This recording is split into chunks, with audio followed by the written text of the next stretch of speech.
Assalamualaikum warahmatullahi wabarakatuh. Bertemu lagi dengan saya Mega dari Selamang di Data Science Masterclass with R. Kali ini saya akan mengajak teman-teman semua untuk memahami apa itu matriks. Konsep matriks sangat penting untuk kita pahami jika kita ingin benar-benar fokus mendalami dunia data science. Jadi langsung saja dibuka R Studio. Baik, sekarang kita sudah buka R Studio ya. Seperti biasa, sebelah kiri adalah konsol ya. Saya ingin menunjukkan bahwa kita bisa menuliskan sebuah rentang bilangan hanya dengan satu perintah singkat ya. Jadi misalnya kalau saya mau menuliskan 1 sampai 20 ya, tidak harus menuliskan biasanya begini ya, bilangan misalnya C1, 2, ini kelamaan ya, 3 dan seterusnya. Maka cara mudahnya ini saya hapus dulu, selanjutnya adalah 1 sampai 20, menggunakan tanda titik 2, kita enter, maka kita sudah langsung mendapatkan 1 sampai 20 ya. Tidak harus dari 1, kita juga bisa mulai dari 6 sampai 21 misalnya, maka rentangnya 6 sampai 21 akan dikeluarkan outputnya ya. Dan enaknya di R dibandingkan dengan Python adalah endingnya itu tetap diikutkan, jadi angka 21 nya termasuk ya. Kalau di Python kita tuliskan 621 di array, numpy array misalnya, maka nanti 21 nya akan tidak diikutkan, akan di-exclude ya. Oke, kembali ke sini. Saya ingin mendefinisikan hasil ini ke dalam sebuah variabel, sebut saja bilangan ya, adalah 1 sampai 20 ya. Saya eksekusi, maka nanti di sebelah kanan atas akan ada variabel bilangan ya. Ini bukanlah sebuah matriks, ini hanyalah sebuah vektor biasa. Kemarin sudah sempat kita bahas di pembelajaran dasar-dasar R ya. Bagi teman-teman yang bingung apa itu dasar-dasar R, silahkan akses lagi video saya di bagian linknya ada di atas ya. Sekarang kita akan buat sebuah matriks ya. Caranya adalah di sini. Teman-teman bisa melakukan di sini, bisa di sini ya, terserah ya. Kalau di script nanti bisa di save ya, bisa diganti-ganti ya. Kalau di sini apapun yang kita eksekusi di konsol, maka akan langsung apapun yang kita tulis akan langsung dieksekusi ya. Oke, jadi sebut saja matriks bilangan adalah menggunakan perintah matrix pakai X ya. Kemudian masukkan nama variabel tadi ya, misalnya bill akan kita jadikan matriks, maka matriks dalam kurung bill ya. Kita eksekusi, maka di sebelah kanan atas kita sudah punya matriks bill ya. Teman-teman kalau mau melihat variabelnya bisa cukup diklik bagian kanan atas ini ya, bisa dilihat, atau bisa juga gunakan di sini matriks bill ya. Di sini juga bisa. Oke, mari kita lihat ya. Jadi secara default setiap kita membuat matriks, maka semuanya akan di-assign atau semuanya akan diaplikasikan berdasarkan baris. Jadi kita punya 1 sampai 20, maka bisa dilihat di sini kita punya 20 baris ya. Oke, dan satu kolom. Ya, tanda di sebelah kiri adalah nama barisnya, baris 1, baris kedua, baris ketiga, dan koma 1 artinya adalah kolom ke-1. Nah, pertanyaannya bagaimana Pak jika saya ingin bukan berdasarkan baris, dan saya juga ingin menentukan ada berapa banyak kolomnya, ada berapa banyak barisnya ya. Itu juga bisa kita lakukan ya. Cara yang mudah. Jadi saya lebih suka tulis di sini ya. Jadi misalnya, oke, saya copy paste matrix B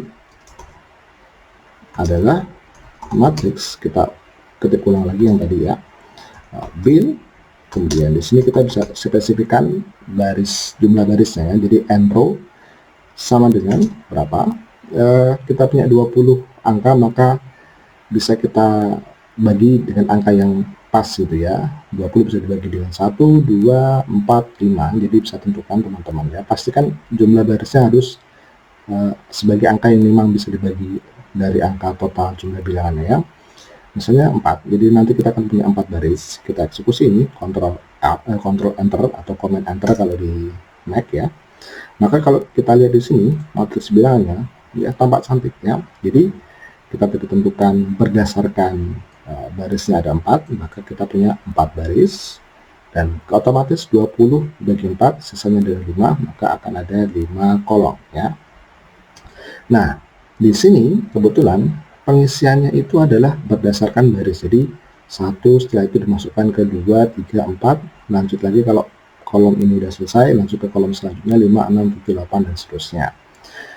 bagaimana caranya agar kita bisa mengisikannya berdasarkan baris ya, bukan berdasarkan kolom ya. Maka caranya adalah di sini copy paste ya, terus lagi di sini ya. Nanti yang akan kita kasih yang baris kedua. Di bagian ini kita tuliskanlah by row sama dengan true ya. By row sama dengan true. Defaultnya adalah false ya. Defaultnya adalah false, maka sekarang kita tulis true. Bisa begini, bisa begini. Terserah teman-teman suka yang lengkap atau suka yang simple T gitu aja ya. Kita eksekusi cukup baris kedua, Ctrl Enter. Maka nanti di bagian data ini ketika kita cek ya, maka pengisiannya berdasarkan barisnya. Jadi 1, 2, 3, 4, 5, 6, 7, 8 dan seterusnya. Nah, itu tadi cara mudah untuk membuat matriks. Ya, sekarang kita akan lanjut lagi. Anggap saja saya punya data saham di sini ya. Jadi nanti kapan-kapan kita juga akan belajar bagaimana menganalisis saham dengan menggunakan RStudio ya. Tapi tentu teman-teman harus belajar basicnya dulu.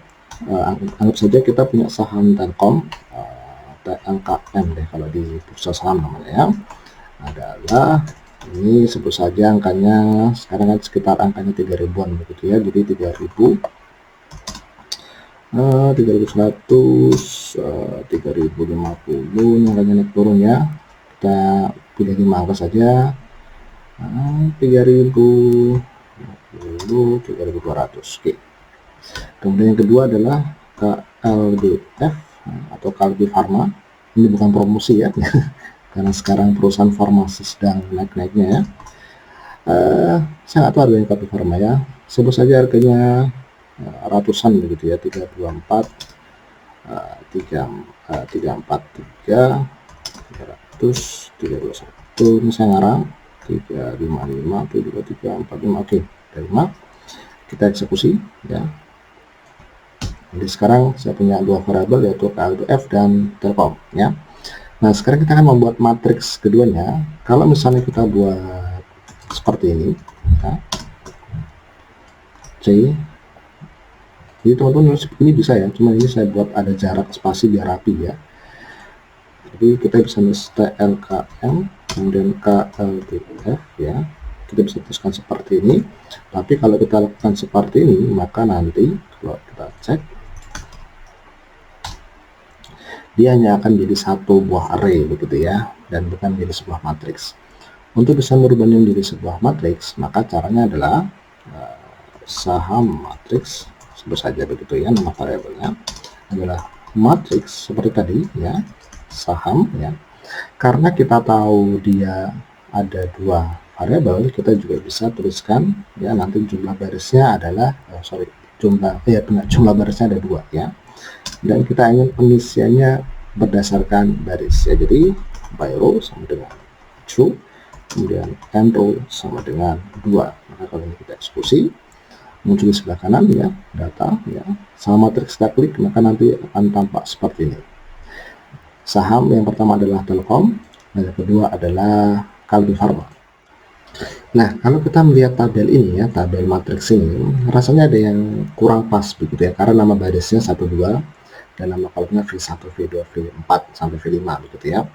Tidak begitu ada banyak makna, jadi kalau teman-teman ingin merubah nama baris dan nama kolomnya itu bisa kita lakukan. Jadi nama barisnya nanti akan saya ganti menjadi ini nama sahamnya, Telkom dan Kalbi Farma, dan nama kolomnya menjadi nama-nama hari, jadi Senin, Selasa, Rabu, Kamis, Jumat ya. Kita bisa melakukannya. Pertama kita definisikan dulu hari untuk nanti menjadi nama kolomnya ya, adalah sebuah variabel yang terdiri dari nama-nama hari. Pastikan menggunakan karakter ya, dengan tanda petik Selasa, Rabu, Kamis, Jumat ya. Kita eksekusi. Kemudian nama saham ya, sama seperti tadi, yaitu adalah TLKM dan KLDF ya. Oke. Nah, ini belum berubah nama kolom dan nama barisnya. Nanti ada sebuah perintah yang harus kita tuliskan, yaitu kalau mau merubah nama kolomnya, gunakanlah call names ya, call names pakai S ya. Kolom apa yang mau berubah? Kolom dari saham matriks ini ya, bisa dikopikan atau bisa tuliskan saja di sini. Nanti akan ada auto suggestion ya, saran variabel apa yang sudah ada. Kemudian nama kolomnya tadi mau kita ganti menjadi hari ya. Oke, seperti ini kita eksekusi.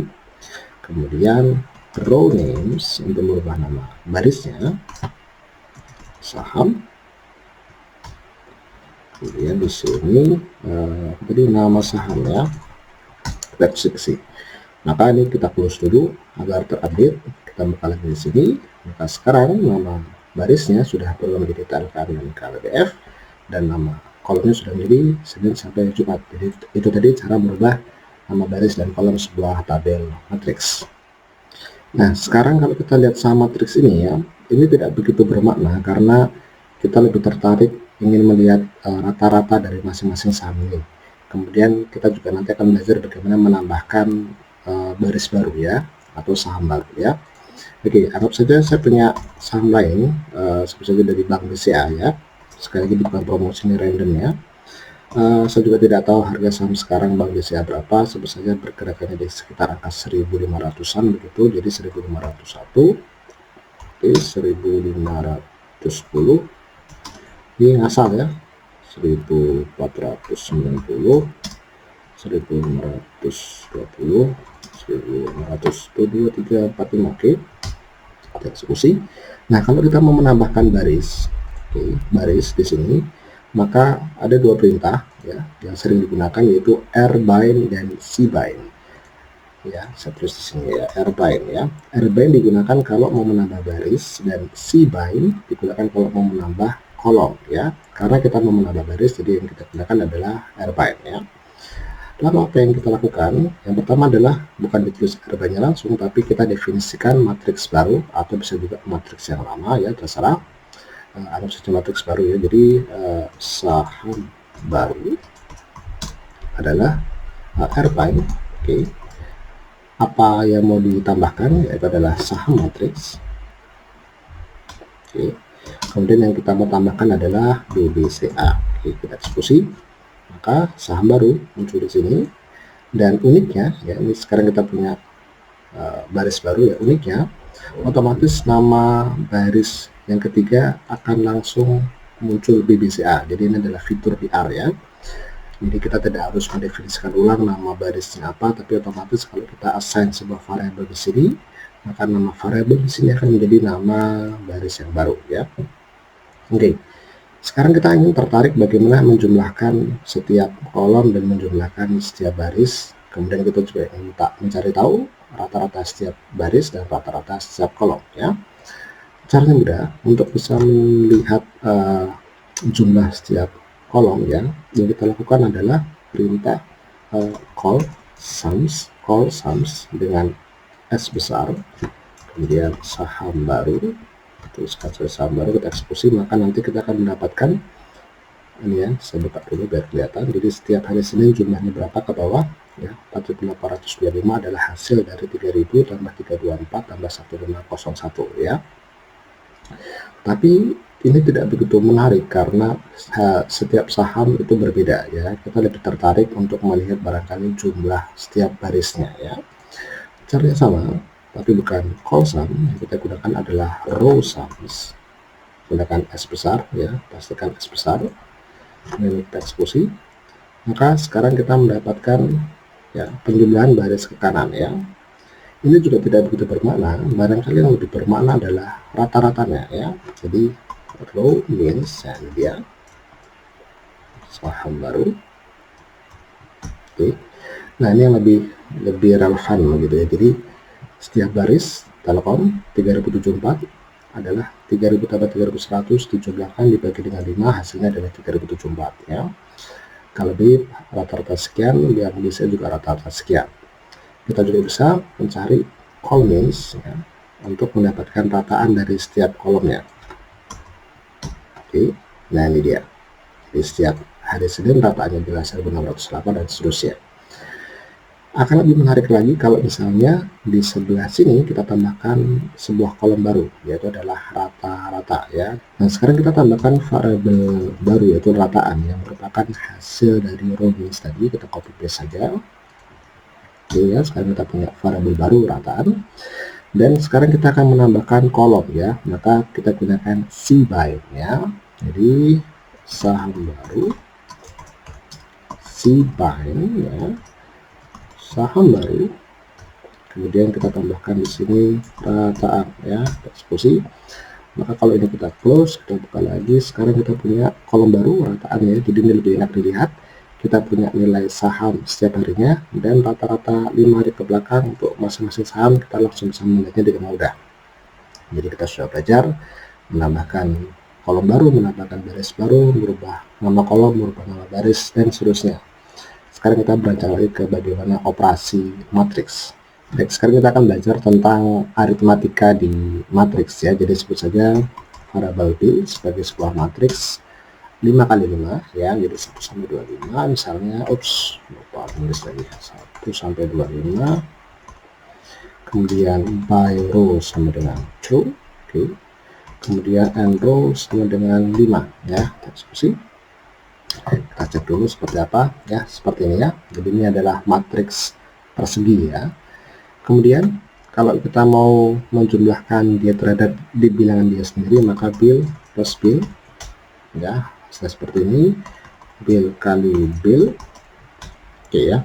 Nah, sedikit saya perhatikan, maksud saya sedikit saya tekankan di sini, ya, adalah kalau bill kali bill yang dilakukan adalah 1 kali 1, 2 kali 2, 3 kali 3, dan seterusnya. Tapi ini bukanlah operasi aritmatika yang sesungguhnya di aljabar linear, ya, tapi ini adalah sebagai sebuah mirip dengan numpy array, begitu, ya.